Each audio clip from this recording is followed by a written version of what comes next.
How's it going, mates? It's Mr. Charles. We're back with Let's Talk. And Bay is in bed still. It's like, what, 10... Well, no, it's 11 o'clock now, and he's still in bed. I'd poke on something to get him up, but I think he's a bit hyper.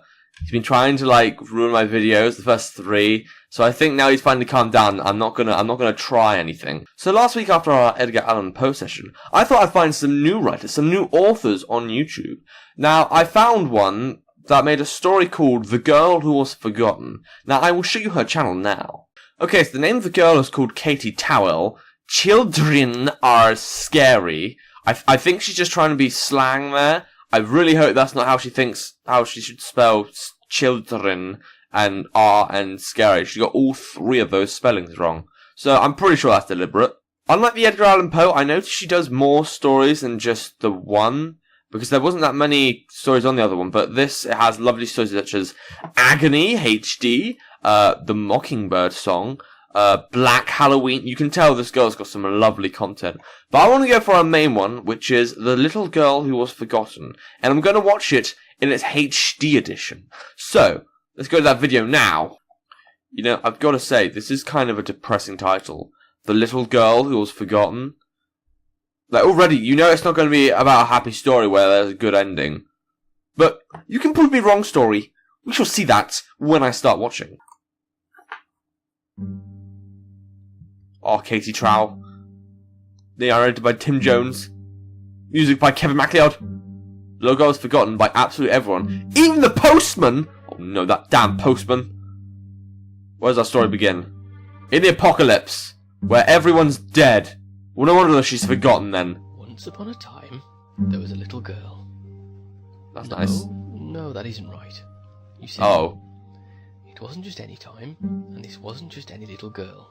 This was the apocalypse. This story is about Emmeline, and it all happened a long time ago, in a town that doesn't exist. At least...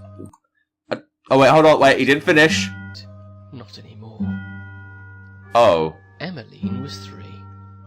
The only child of a curator and a soprano. She had everything a child could want, but there was one problem. Emmeline had been forgotten by absolutely everyone. Well, that's not nice. Well, I can kind of see why. I mean, she does look a bit disfigured there. I mean, she's probably a very nice girl. But if my child was born with black eyes and had one eye bigger than the other, I would at least see a doctor about that. But sure, I guess some people back in the day used to just ignore their children. So, sure. Mummy and Daddy were always preoccupied with the business of the day. The servants complained that she was underfoot. Even the postman, who brought letters that often made Daddy frown, never brought any letters for little Emmeline.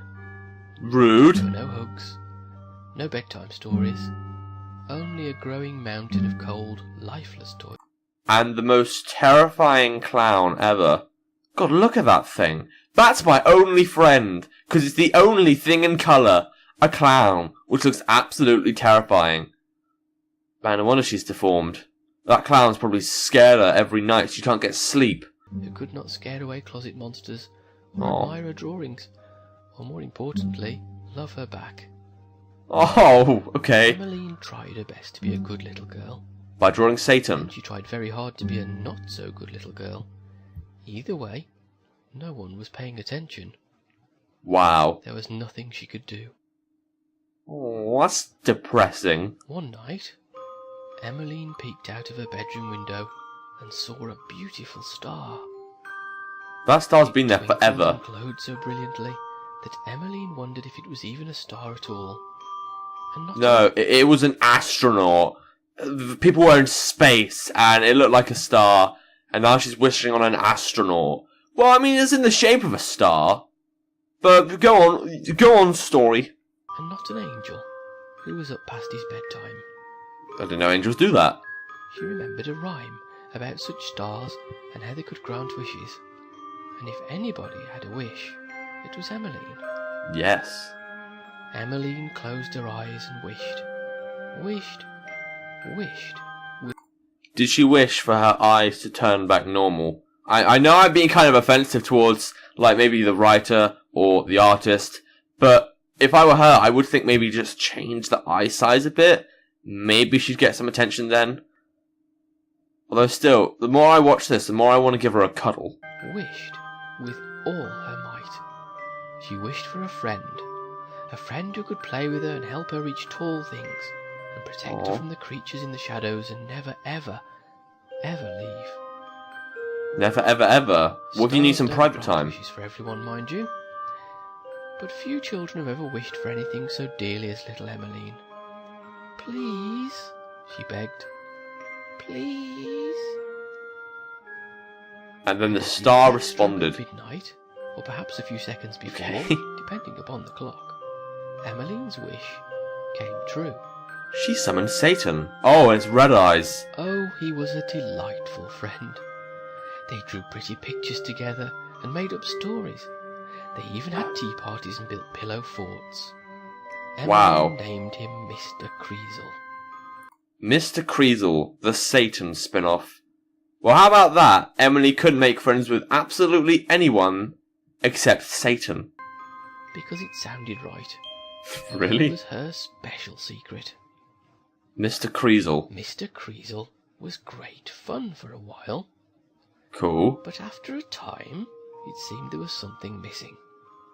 He was certainly the best friend she'd ever had, but only because she'd wanted him to be.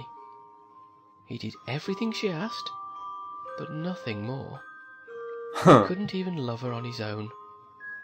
This thought made Emmeline very sad. Oh. Then came the sound of cheering from the parlour, and soon after, the news. "Oh, isn't it wonderful, Emmeline?" said one of the maids. Oh, someone's talking to her. Someone's noticing her. She wasn't forgotten. She was just 99% forgotten. They should rename this title now, The Little Girl Who Was 99% Forgotten. Said one of the maids, who never usually said anything to her. "Your mother is going to have a baby. You'll have a baby sister one day. Won't that be nice?" Oh. With that, the maid was gone as quickly as she'd come. Emmeline turned to Mr. Creasle, who, after considering the proper response, chose to frown. Aww. No, this was not wonderful. Oh, okay. At all. This was the final straw, and Emmeline would not stand for it. Is she going to rip everyone apart with Mr. Fists Creasle? clenched at her sides, and her face scarlet with rage, she opened her mouth and screamed. How dare they replace her with a new child? How dare they love another little girl? Oh, the music's getting horrifying. Emmeline screamed and screamed and couldn't stop screaming. Has she turned from, like, just a deformed girl to the girl that's from The Ring, that old videotape? I kind of feel like that's where the story's going, and she's about to murder everyone. Go on, story, prove me wrong! And as she screamed, Oh. Mr. Creasle absorbed her wrath. Oh. Began to grow. The more Emmeline screamed, the bigger and uglier he became. And Oh, he no. outgrew the entire house. Oh, he is Satan. With That's a nice. terrifying roar, Mr. Creasle carried out the revenge Emmeline wanted more than ever. Oh, no. Crack went the rest of the house, and everyone inside it. Crash went the neighbourhood, whose children never asked to play with Emmeline. Oh. Oh my god, that's Mr. horrifying. Creasle stormed, tearing to pieces everyone and everything who'd ever failed his creator. So it is the Ice cream apocalypse. truck that never stopped for her, the reverend who chuckled at her prayers, even the postman, all met a swift and terrible demise. Yeah, screw that postman.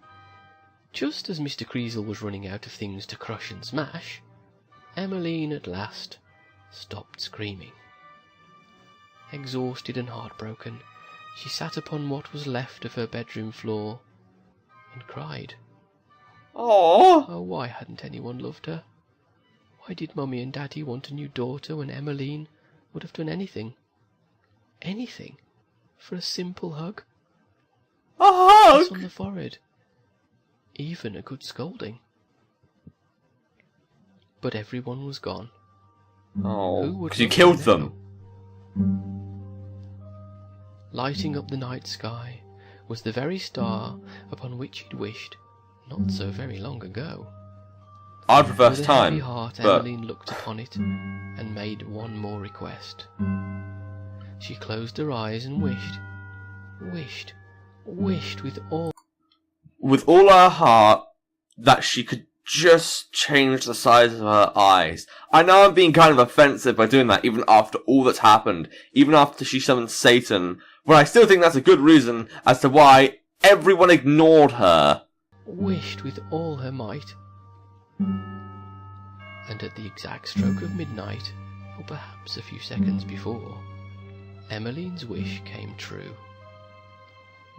Like a ghostly light, she began to fade, until there was nothing left. Oh. Neither she nor Mr. Kreisel were ever seen again.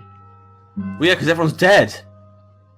Sometimes, on a dark night, when the stars are bright, if you're very still and very quiet, you can almost hear a tiny voice. Please? Oh no, please. No. No. Whispers the wind, forever echoing the one wish of a little girl who was forgotten by absolutely everyone. So, hold on. Did the little girl commit suicide? Is that what the story is trying to say? It feels like that's where it went. It felt like she ended the story by going on a murdering rampage. Because I don't know if Mr. Kreisel is real. I think he's probably just an imaginary friend. But did she just go on a murdering rampage and then commit suicide? Well, great. Today's kind of ruined now, that thought. Oh, I gotta admit, it is a good story. It's good animation. I did watch it ages ago when I was into my animated stories. But it's still a great story. I might watch some of the other stuff that artist has done. But I'll see that later. Maybe it can be like a Jidlet. I'll return to it in maybe a few months. So anyway, without further ado, let us go to technical difficulties. And a lot has happened this week.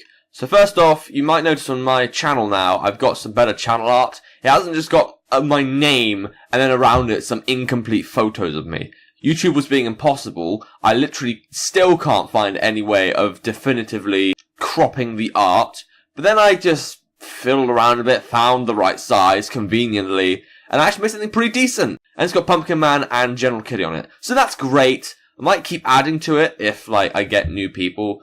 I don't want to do, Eminem and stuff. I want to do, people I dress up as. Because I know I like those aliases I have. They're really cool. But I'm yet to get, a new mask. So I'll have to wait on that. I also got a new intro. You probably saw. It's pretty sexy. I finally found a way to use Sony Vegas. I think it's more for special effects and stuff. I always thought it'd be more an editing tool, like Windows Movie Maker. But the thing is with Movie Maker, even though it lacks a certain amount of things you can do, it is probably the quickest way I can think of to edit a video. I mean, that's how I can do 2 videos a day, because it's quick. And, I do a ton with my time. One other big thing I tried this week was setting up a new computer. I have got a new one now. I'm hoping the graphics will be improved, and it'd be 16 gigabytes of RAM, so I'll be able to do console games and more up-to-date games. I really want to do Deus Ex Mankind Divided. I am begging to do that game. The thing is, I'm having issues with that at the moment. It's basically just trying to update some kind of BIOS thing. I'm going to have someone try and look at it sometime next week, but no promises, because this computer is an ass. But that is all the technical difficulties I have. So now we are on to Game of the Week. So we have The Killer, which is the game where, it wasn't even a game, it was a demo where we saw loading screen with someone looking at us and threatening us for death. We had an interview by someone from a Gary's mod, and we went to this giant orange cube in the middle of nowhere. But whatever. Then there was Horror Evacuee.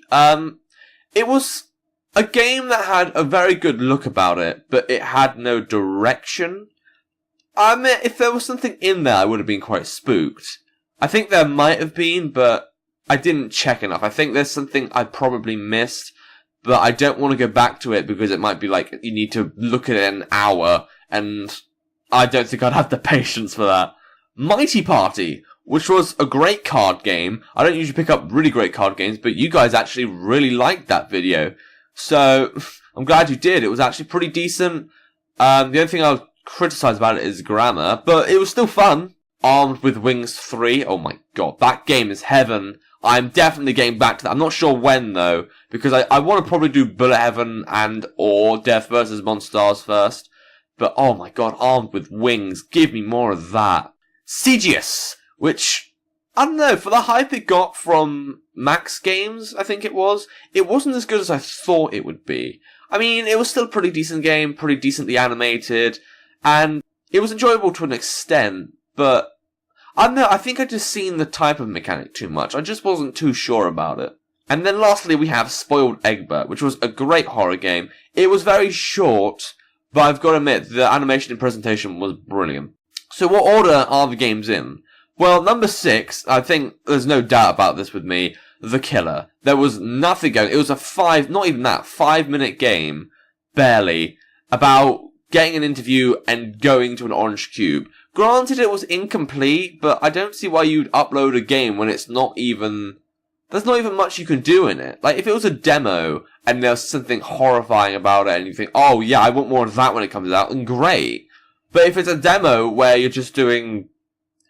you're walking to a house and listening to 2 conversations that aren't even that significant, I don't know, it just didn't appeal to me. 5th place, we've got Horror Vacui. Now, the presentation was pretty decent, but the fact there was no direction and no objective in it just made me kind of lose myself.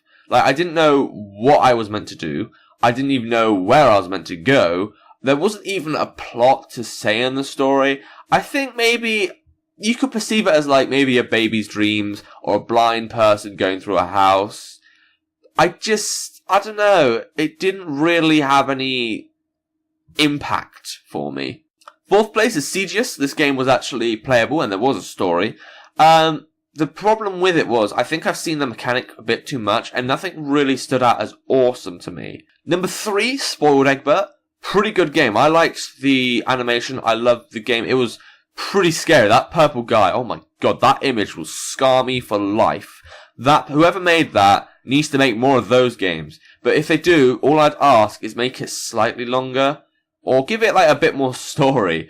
But it was brilliant. I absolutely loved that.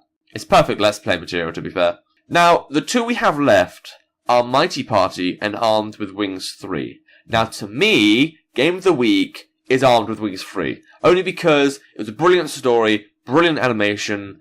Like, that was the game on Congregate and it's free, and it was just absolutely beautiful.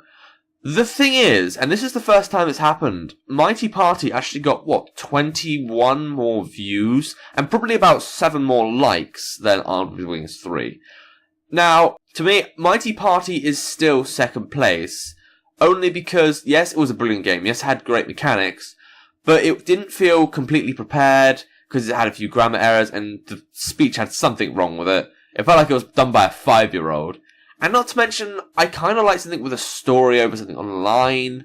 So please forgive me on that. That's my personal opinion. But I think for Game of the Week to be decided by the people, I don't know if that's the thing that you would want to do, or if you want me to just judge everything and just try and find a game that would finally impress me. I mean, I could always just start a new thing saying, like, the Gamer's Game of the Week, and then just feature that.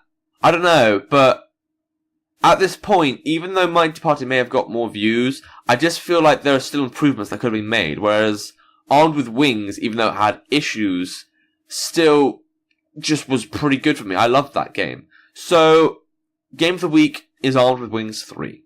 Okay, our sub count. At this very moment, our sub count is 166, and that is absolutely brilliant, guys. I'm noticing more and more I begin to view my videos. I'm trying to review my videos as much as I can. I mean, I'm the only one that edits and, like, creates the videos and stuff. I do get help from, like, Diginex and Dr. Jin and stuff, and I really appreciate all the comments that Mindless Bile leaves, as much as the rest of you, but he just comments on everything, and it's just so cool. So you know what, 166 people, thank you guys.